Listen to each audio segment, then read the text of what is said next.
The morning air was sharp, the kind of chill that bites through layers of clothing. As I walked along the familiar back trail behind my cottage, I suddenly heard it, a low, hissing sound coming from the old barn near the sheep field. There, tucked away in the shadows beneath some decaying boards and straw, was a small black and white cat. She was tightly curled around 3 tiny kittens, and her gaze felt fierce, almost challenging as she locked eyes with me.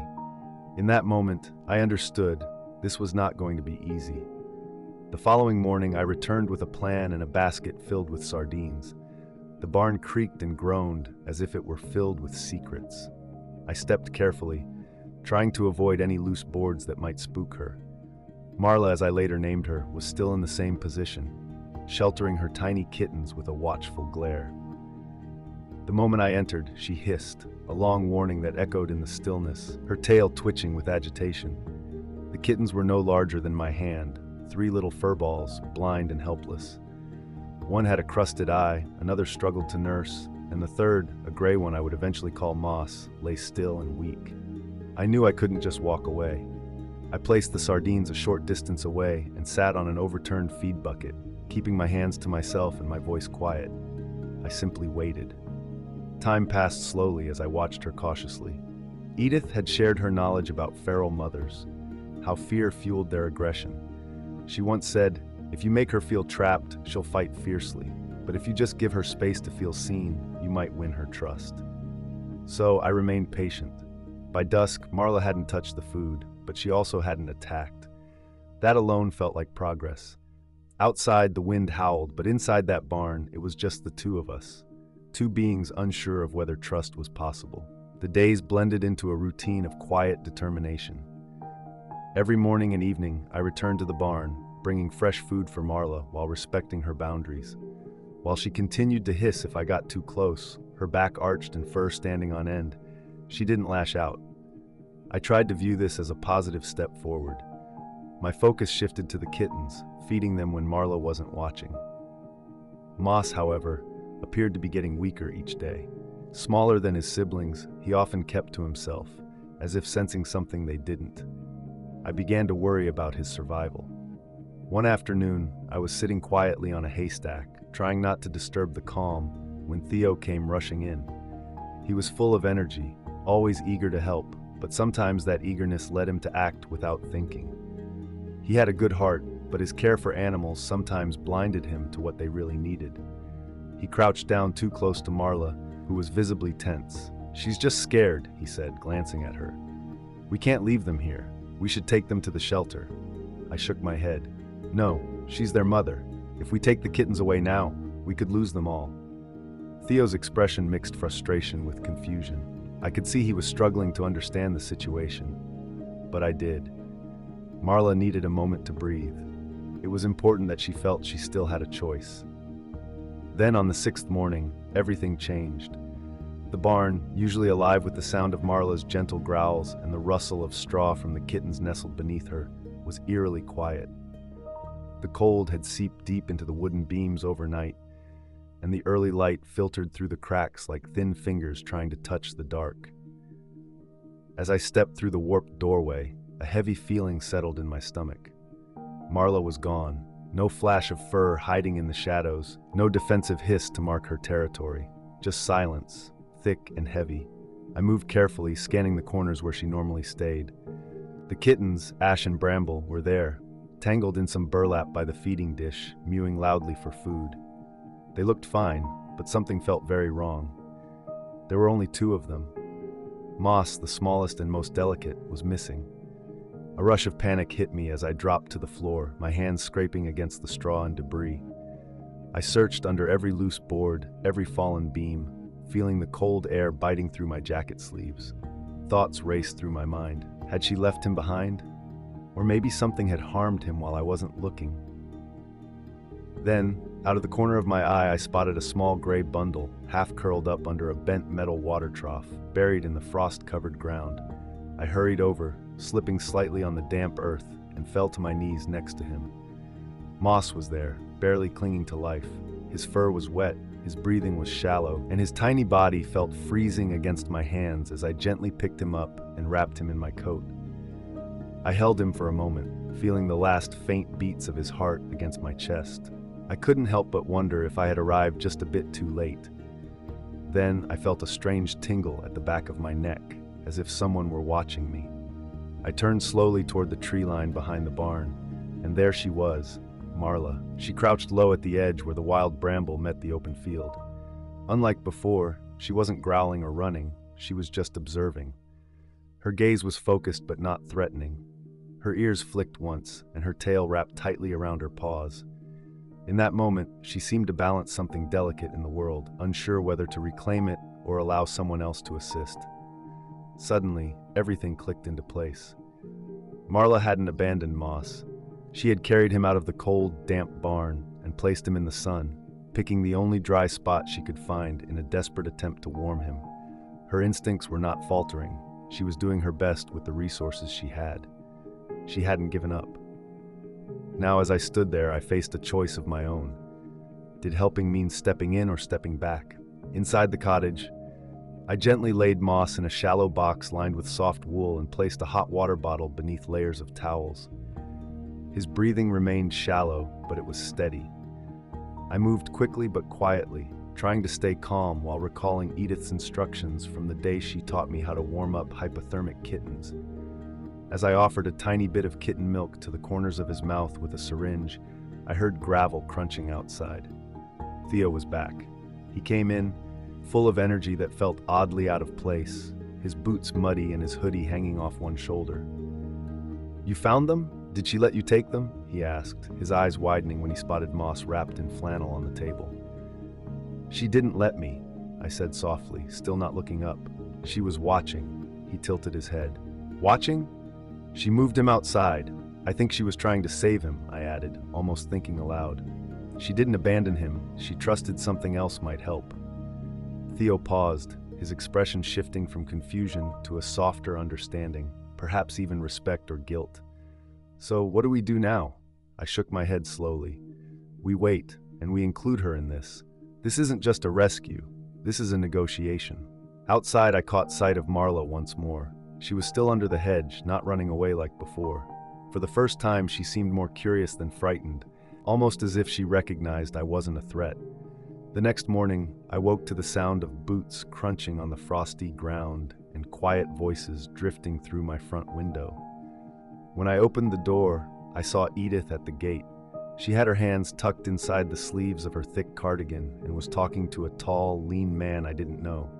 His presence filled the space around him, almost like a shadow. A pickup truck parked nearby, its dented and rusty sides idling in the chilly air, casting long shadows across the grass.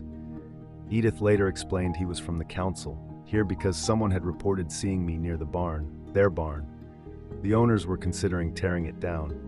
They cited reasons like liability and unwanted attention, the typical concerns. Surprisingly, the man didn't even mention the cats. As Edith's words sunk in, a chill settled deep inside me. The barn was not just a shelter for Marla and her kittens. It was the last place that hadn't told them they didn't belong. Now, even that safe space was at risk. Inside, I glanced at Moss, who was stirring weakly in his box.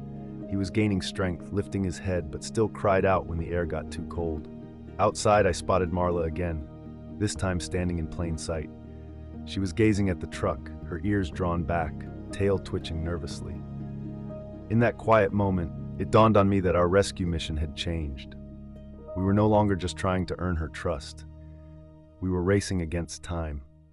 That night, after Theo had left and Edith had promised to look into what she could do, I sat alone in the kitchen. The kettle was steaming, and the house felt enveloped in silence. Moss curled beneath a desk lamp, sleeping more peacefully than he had in days. Ash and Bramble remained in the barn, under Marla's watchful eye.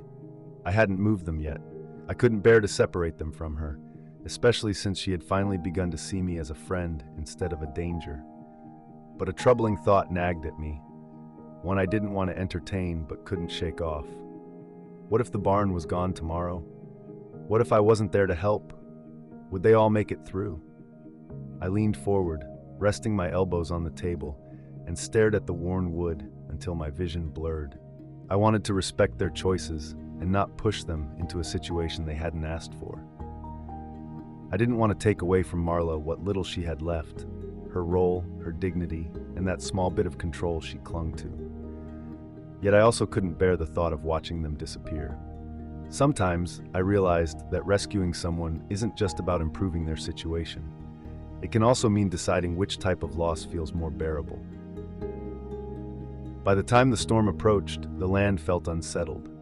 The wind whipped branches across rooftops and tore leaves from hedgerows, as if revealing secrets that had been held for too long. That afternoon I headed to the barn, feeling the heaviness of Edith's words. She had talked to the landowners, but they seemed unmoved by her concerns. In fact, someone had put up a bright orange notice on the barn's front post. Unsafe structure, demolition scheduled, in 2 days. Inside, the air felt colder than I remembered, with a strong smell of mildew filling my lungs. I called out softly, just a quiet greeting to let her know I was there, but there was no response, no growl, no rustle, just silence. As I moved deeper into the barn, my heart raced. I carefully stepped around old feed barrels and broken wooden beams. The corner where Marla usually settled was empty. Her burlap nest lay scattered, the straw still warm, but there were no kittens, no mother to be found. I searched every corner of that barn, even climbing into the rafters and peeking behind splintered stalls, my heart pounding louder with each empty space. Outside, the wind rattled the loose boards and rain began to patter against the metal roof. But I found no sign of Marla, no ash, no bramble. It felt as though she had simply melted into the landscape, taking her young with her. No goodbyes, no warning, just an overwhelming silence. I stood there, wrapped in shadows and disbelief, grappling with a troubling thought. I wasn't sure if she would return. That night was sleepless. Moss stirred in his sleep, calling out with increasing urgency, his tiny limbs twitching as if reaching for something just out of reach. I fed him slowly, whispering words that I hoped would comfort him, though maybe I needed to hear them just as much. "You're safe now. I've got you. They'll be back. They'll be back." But morning came, and the barn remained empty. Theo arrived just before noon, drenched from the rain, clutching a mismatched pair of gloves and his ever-present hope. It was the kind of hope that could tear me apart and leave me exhausted all at once. We moved through the hedgerows and fields, calling out gently as we crouched by brambles and peered into drainage pipes, hoping every small movement might be her. A rustle revealed a pheasant, and a flick of white turned out to be a plastic bag caught in the thorns. Then, near the crumbling stone wall at the edge of my field, Theo stopped and pointed quietly. "There!" he said, his voice barely above a whisper, as if he didn't want to disrupt the moment. Under the tangled roots of an elder tree, nestled in a patch of damp leaf mold, were ash and bramble, wide-eyed but very much alive.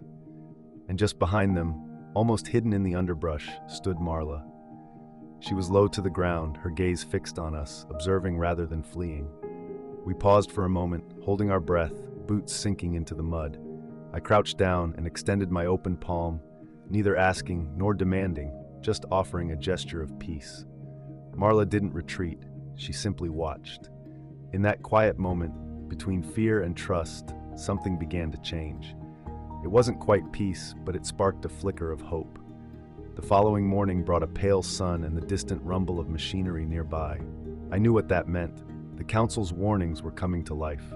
The demolition crew was scheduled to arrive by midday, and the barn, with all its quiet refuge, was set for destruction. Our remaining time was ticking away.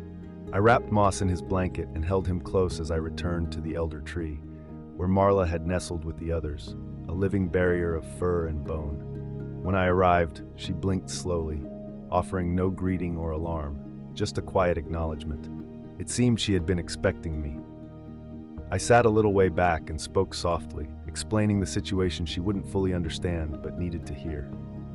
I shared that the barn was going away. I told her I couldn't leave them behind, not with the chaos and danger approaching. I offered the promise of a safe, warm place where they wouldn't be disturbed. Yet, even as I shared these words, I felt uneasy. Who was I to decide for her? To uproot her from the only home she had known?